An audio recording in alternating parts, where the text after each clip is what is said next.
Assalamualaikum warahmatullahi wabarakatuh. Perkenalkan, nama saya Muhammad Faiz Raihan dari kelas D4 SM4704 jurusan D4 Teknologi Rekayasa Multimedia.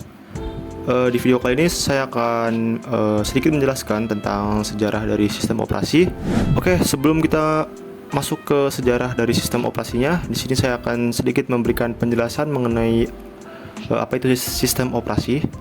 Di dalam dunia teknologi, perangkat seperti laptop, handphone atau smartphone, komputer, dan perangkat lainnya pasti memiliki operating system atau sistem operasi. Apa sih sistem operasi itu? Sistem operasi merupakan perangkat lunak yang dapat mengatur semua aktivitas pada sebuah perangkat atau perangkat keras. Sistem operasi juga merupakan penghubung antara perangkat tersebut dengan perangkat keras.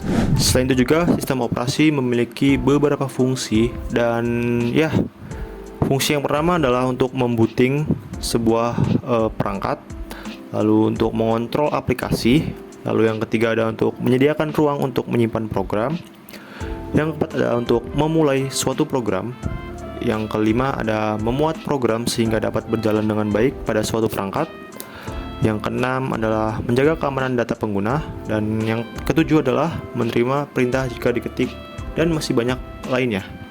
Jadi 7 tadi itu merupakan contoh atau fungsi dari beberapa fungsi dari sistem operasi. Selain itu juga, sistem operasi juga memiliki banyak contoh, entah itu di perangkat handphone atau smartphone, dan juga pada perangkat laptop ataupun komputer. Dan berikut adalah contoh dari sistem operasi di perangkat handphone atau smartphone dan juga laptop ataupun komputer.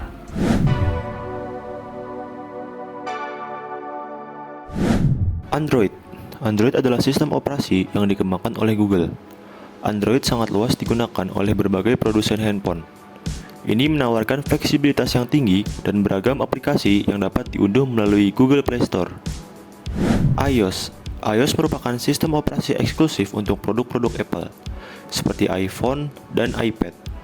iOS dikenal karena kestabilannya, antarmuka yang bersih, dan ekosistem yang terintegrasi dengan baik seperti App Store.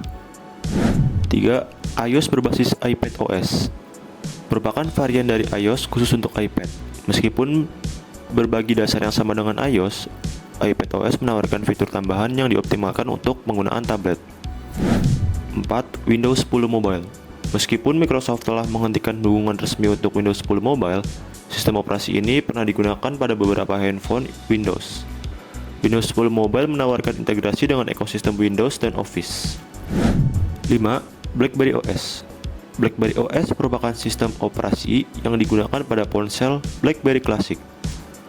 Meskipun tidak lagi umum digunakan, beberapa perangkat BlackBerry masih beroperasi dengan sistem operasi ini. 6. Ubuntu Touch.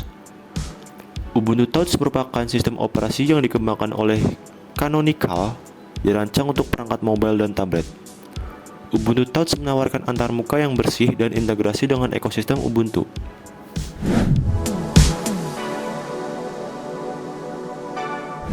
Microsoft Windows. Microsoft Windows merupakan sistem operasi yang sangat populer untuk komputer personal. Versi terbaru melibatkan Windows 11 yang memiliki antarmuka yang ramah pengguna dan kompatibilitas dengan berbagai perangkat keras dan perangkat lunak. 2. macOS. macOS merupakan sistem operasi eksklusif untuk produk-produk Apple, seperti MacBook dan iMac. macOS menawarkan antarmuka yang elegan, keamanan yang kuat, dan integrasi yang baik dengan produk-produk Apple lainnya. 3. Linux. Sejumlah distribusi Linux seperti Ubuntu, Fedora, dan Debian digunakan sebagai sistem operasi pada komputer. Linux populer di kalangan pengembang dan pengguna teknis karena sifat sumber terbuka, keamanan yang tinggi, dan fleksibilitas. Oke, tadi sudah sedikit penjelasan mengenai beberapa contoh sistem operasi yang ada di handphone atau smartphone dan juga pada laptop ataupun komputer. Dan sekarang kita akan masuk langsung ke sejarah dari sistem operasi. Generasi pertama. Generasi awal sistem operasi adalah pada tahun 1945 hingga 1955. merupakan awal komputasi mekanik dikarenakan oleh kecepatan manusia untuk menghitung yang terbatas serta manusia masih sering ceroboh atau keliru. Pada generasi awal ini, belum ada sistem operasi dan sistem komputer diberi instruksi yang harus dikerjakan langsung oleh pengguna. Generasi kedua. Sistem operasi generasi kedua terdapat pada tahun 1955 hingga 1965.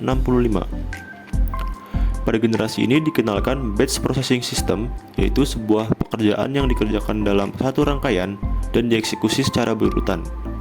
Pada generasi ini, sistem komputer masih belum dilengkapi sistem operasi seperti FMS dan IBSYS atau IBM Operating System. Generasi ketiga. Sistem operasi generasi ketiga terdapat pada tahun 1965 hingga 1980. Pada generasi ini, sistem operasi dikembangkan untuk melayani banyak user di mana para user berkomunikasi lewat terminal secara online ke komputer. Sistem operasi menjadi multi-user, multi-programming, dan multitasking. Generasi keempat. Sistem operasi generasi keempat terdapat pada tahun 1980 hingga 2000-an. Pada generasi ini, sistem operasi sudah menggunakan Graphical User Interface atau GUI dan juga era komputasi mulai tersebar. Generasi kelima. Generasi kelima diperkenalkan sistem operasi yang terdapat dalam sebuah sistem operasi dan sistem operasi mobile pada perangkat mobile seperti laptop, pocket PC, PDA, netbook, dan notebook. Sistem operasi jaringan virtual juga mulai berkembang sehingga dalam satu jaringan hanya diinstal satu sistem operasi di perangkat server. Pada generasi ini juga diperkenalkan virtualization system, yaitu satu komputer dapat dikloning secara virtual agar menjadi lebih dari satu komputer yang dapat bekerja bersama. Cross-platform operating system dapat menggabungkan dua atau lebih sistem operasi. Contohnya adalah Linux dan Windows. Terdapat juga iCloud yang diperkenalkan pada generasi ini. iCloud dapat memungkinkan para user untuk mensinkronisasikan data seperti foto, musik, serta dokumen dari satu perangkat ke perangkat lainnya dalam waktu yang bersamaan.